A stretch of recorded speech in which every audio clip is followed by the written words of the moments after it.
buongiorno a tutti, un bacione fortissimo fortissimo a tutti gli amici di TikTok, Instagram, Facebook, Telegram, Twitter, che ci potremmo mettere giù, Omnitel, Team, Telecom, tutto cose comunque, giù.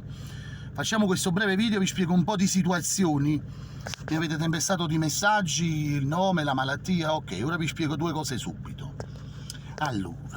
Allora su 60 minuti, facciamo i seri per un momento. Allora, per quanto riguarda il nome vi posso dire che cambia il nome ma la persona rimane sempre la stessa. Per quanto riguarda la malattia,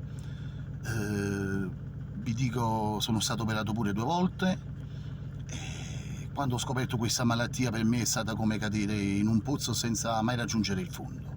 Però a un certo punto mi sono aggrappato alle pareti e ho cercato di risalire questo pozzo. Nel pozzo mi sono aggrappato alle pareti, nella vita invece mi sono aggrappato